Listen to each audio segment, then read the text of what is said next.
आए जो संदेह को जन्म देने वाले हैं।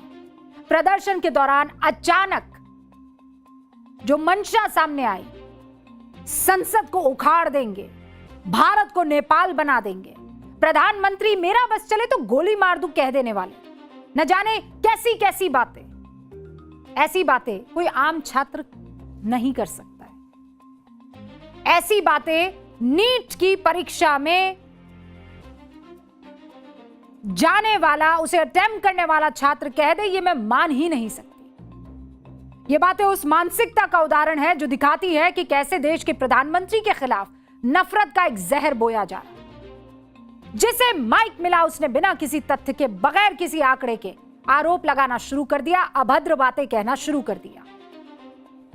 ऐसी बातें कोई आम छात्र कह दे, ये हो ही नहीं सकता।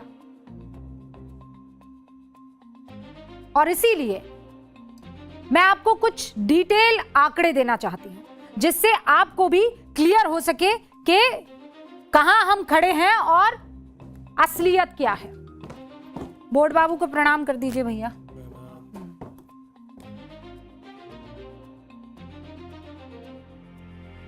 यह है नीट यूजी की टाइमलाइन। क्या है? इसी पर सारा मामला चल रहा है ना। 3 मई 2026 क्या हुआ? नीट का पेपर लीक हुआ। डेट देखते जाइएगा। फिर आती है 12 मई, 3 मई के बाद, ठीक है, परीक्षा रद्द करने की घोषणा होती है। क्या होती है? लीक हुआ पहले, फिर घोषणा हुई। फिर आता है 21 जून, परीक्षा आयोजित की जाती है। और ये कितना दिन होता है? ये होता है 41 दिन। 41 दिन के अंदर, ये यहां दिख जाएगा आपको, 41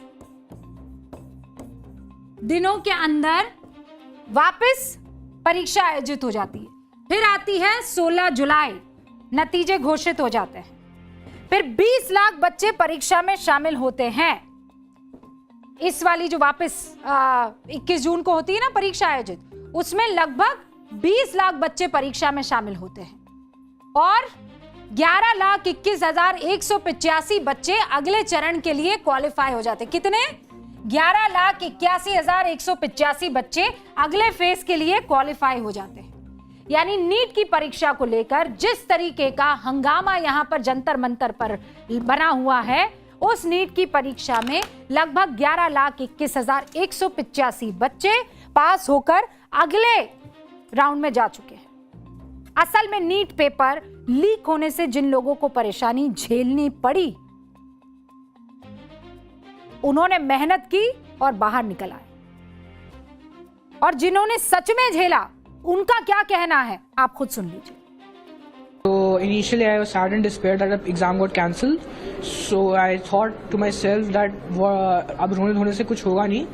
So I just got myself together and started focusing on, like, I followed my regular schedule that was before NEET, the first NEET, and just thought that I should give it my all and see it that God has given me an opportunity for scoring better, because He knows that I can score better. मतलब जिसने भुगता वो दोबारा परीक्षा देकर आ गया। आपदा में भी मेहनत के बूते खुद के लिए अवसर तैयार कर दिया। लेकिन उनका क्या, जो बर्गर खा रहे थे, आस्था को ठेस पहुंचा रहे थे, सुरक्षा कर्मियों पर हमला कर रहे थे, परिवर्तन की लौ जगा रहे थे, कौन थे ये लोग? कहां से आ रहे थे? अचानक ये धरना स्थल दुनिया भर के लोगों के लिए वो इलाका बन गया जहां पर खाना ऑर्डर करके भोजन भेजा जाने लगा। कोई अमेरिका से खाना ऑर्डर कर रहा है, कोई बांग्लादेश से खाना ऑर्डर कर रहा है। मतलब जंतर मंतर के उस आंदोलन में जो भूख हड़ताल से शुरू हुआ था, जो अनशन से शुरू हुआ था, भूख की चिंता बांग्लादेश के लोगों को सता रही है। यही चिंता कई सवालों को जन्म दे रही है। भारत में वैसे भी कोई नेता या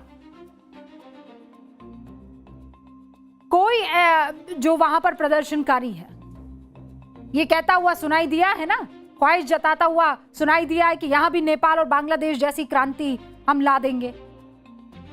क्रोनोलॉजी समझिए। ये मुंगेरी लाल के हसीन सपने कुछ बेवकूफ लोग अपने जहन में डाले हुए हैं, ये कभी हो नहीं सकता है। और हम ये क्यों कह रहे हैं, मैं समझाती हूं। भारत के पड़ोस बांग्लादेश में ध्यान से सुनिएगा हुआ क्या था, फिर आपको क्रोनोलॉजी समझ में आ जाएगी। जून 2021 में वहां के अखबारों में यह दावा किया गया कि अमेरिका बांग्लादेश से सेंट मार्टिन द्वीप की मांग कर रहा है। कौन से द्वीप की? सेंट मार्टिन द्वीप की। कौन कर रहा है? अमेरिका मांग कर रहा है। यहां मिलिट्री बेस बनाना चाहता है। बांग्लादेश की तत्कालीन प्रधानमंत्री शेख हसीना ने अमेरिका की इस मांग को खारिज कर दिया। बात खत्म मान ली गई है ना। लेकिन बांग्लादेश के हाई कोर्ट ने 5 जून 2024 को सरकारी नौकरियों में विवादास्पद 30% आरक्षण बहाल करने का आदेश दिया। मतलब वो अलग दिन है और अब ये अलग दिन, और अचानक छात्रों का गुस्सा फूट जाता है। आदेश कोर्ट का था, लेकिन कथित छात्र आंदोलन सरकार के खिलाफ खड़ा हो गया। हंगामा इतना बढ़ा कि आखिरकार 5 अगस्त 2024 को शेख हसीना को बांग्लादेश छोड़ना पड़ा और फिर अचानक एंट्री हुई मोहम्मद यूनुस की। सरकार के अगुवा बन गए, बड़ा चेहरा बन गए। ये बांग्लादेश में सब कुछ हुआ। अब मोहम्मद यूनुस जैसी ही सत्ता में आए, बांग्लादेश सरकार सेंट मार्टिन द्वीप को लेकर अमेरिका से करार करने की तरफ बढ़ने लगी।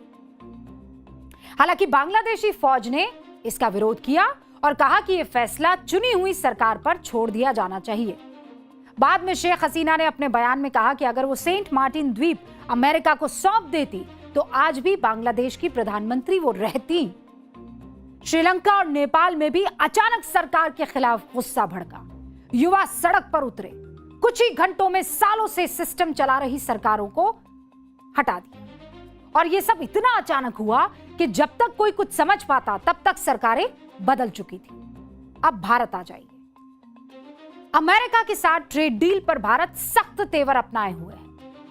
अमेरिकी कृषि प्रोडक्ट के लिए भारत किसी कीमत पर अपना बाजार खोलना नहीं चाहता। ग्रेट निकोबार प्रोजेक्ट के कारण चीन घबराया हुआ है। और इस बीच भारत के मुख्य न्यायाधीश जस्टिस सूर्यकांत 15 मई 2026 को सुप्रीम कोर्ट में सुनवाई के दौरान कॉकरोच शब्द का इस्तेमाल करते हैं। जस्टिस सूर्यकांत कहते हैं कि समाज में पहले से ही ऐसे परजीवी मौजूद हैं जो व्यवस्था पर हमला करते हैं। क्या आप भी उनके साथ जुड़ना चाहते हैं? कुछ युवा ऐसे हैं जो रोजगार नहीं मिलने और किसी पेशे में जगह न बना पाने के कारण कॉकरोच की तरह हर जगह फैल जाते हैं। यह सीजीआई की तरफ से दिया गया बयान था। इस बयान के अगले ही दिन कॉकरोच जनता पार्टी नाम का एक सोशल मीडिया पेज बन जाता है और 2 हफ्तों के अंदर लगभग 2 करोड़ 20 लाख लोग इस पेज को फॉलो करने लगते हैं। 16 मई 2026 को कॉकरोच जनता पार्टी के नाम से सोशल मीडिया पर पेज बनता है। इससे पहले 12 मई 2026 को नीट यूजी का प्रश्न पत्र लीक होने की ऑफिशियल जानकारी सामने आती है। पेपर लीक की जानकारी सामने आने के 48वें दिन कॉकरोच जनता पार्टी के बैनर तले सोनम वांगचुक अमरण नहीं था, वो अनशन था। अनशन शुरू करते हैं और अनशन शुरू होने से ठीक 23वें दिन दिल्ली में उग्र भीड़, मतलब वो अनशन शुरू हुआ उसके 23वें दिन दिल्ली में उग्र भीड़ संसद की तरफ बढ़ती है। शुरू में वो उग्र नहीं होती है, अलग अलग जगह से छात्र आते हैं, बच्चे आते हैं, लेकिन अचानक बीच में ये भीड़ उग्र हो जाती है। बैरिकेड्स तोड़ने लगती है, स्प्रे करने लगती है, पुलिस पर हमला करने लगती है, पथराव करने लगती है। इसी भीड़ में संसद उखाड़ने, नेपाल बनाने की बात होती है। बांग्लादेश में गुस्साई भीड़ के निशाने पर वहां की पहचान थी, वहां का मीडिया था। भारत में भी भीड़ के निशाने पर यहां का मीडिया था। दिल्ली के प्रदर्शन में भी आरोप यही लगे कि प्रदर्शन के दौरान संदेश दिया गया, इंटरनेट बंद होने पर ब्लूटूथ से चलने वाले ऐप का इस्तेमाल करें। एक किट तैयार हुआ। सोशल मीडिया पर कई सारे इन्फ्लुएंसर्स ये दावा करते हुए दिखाई दिए कि उन्हें दिल्ली में प्रोटेस्ट के समर्थन में रील बनाने के लिए 40 से 65,000 रुपए प्रति रील देने के ऑफर मिले। और ऐसी चीजें हमारे पड़ोसी देश में भी दिखी। बांग्लादेश से लेकर नेपाल तक सत्ता परिवर्तन के पीछे एक डीप स्टेट वाली थियरी सामने आई। अब सवाल यह है कि डीप स्टेट है क्या, ये काम कैसे करता है, आप जानना चाहेंगे ना? डीप स्टेट गेम्स नाम की एक किताब है। उस किताब के मुताबिक डीप स्टेट एक ऐसा गुप्त या अनौपचारिक नेटवर्क होता है जो किसी देश की लोकतांत्रिक रूप से चुनी गई सरकार के समानांतर काम करता है, लेकिन उसकी जानकारी कभी पब्लिक में आती ही नहीं।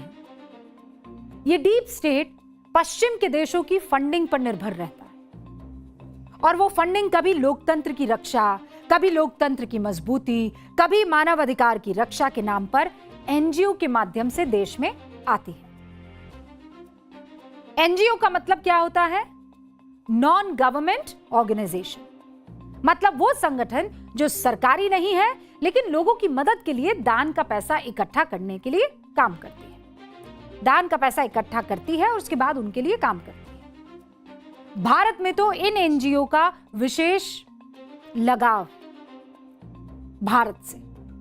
देश में आज की तारीख में 37 लाख एनजीओ है। कितने? 37 लाख, जिनमें से विदेश से दान लेने के लिए बने एफसीआरए कानून के मुताबिक 16,000 रजिस्टर्ड एनजीओ हैं, जिसे हर साल 22,000 करोड़ रुपए विदेशों से दान मिलता है। अब सरकार विदेश से आ रही इसी 22,000 करोड़ रुपए पर नजर रखने के लिए एफसीआरए कानून को कड़ा कर रही है। नए एफसीआरए कानून में विदेशी चंदों से बनी संपत्तियां एनजीओ खत्म होने के बाद सरकार के कंट्रोल में आ जाएंगी। यानी कोई भी संपत्ति जो विदेशी चंदे से बनी है उसे सरकार तब अपने कंट्रोल में ले सकती है जब एनजीओ का रजिस्ट्रेशन रद्द हो जाए या एनजीओ अपना रजिस्ट्रेशन सरेंडर कर दे और यह ना बता पाए कि उसके अकाउंट में ये फला पैसा कहां से आया और यहां से अगर आया तो ये गया कहां। सरकार के इस फैसले का विरोध देखने को अब तक मिल चुका है। तमाम पॉलिटिकल पार्टियां एफसीआरए एक्ट का विरोध करती हुई दिखाई दी है, बहुत सी, और इसे एनजीओ पर उसने हमला भी बताया है।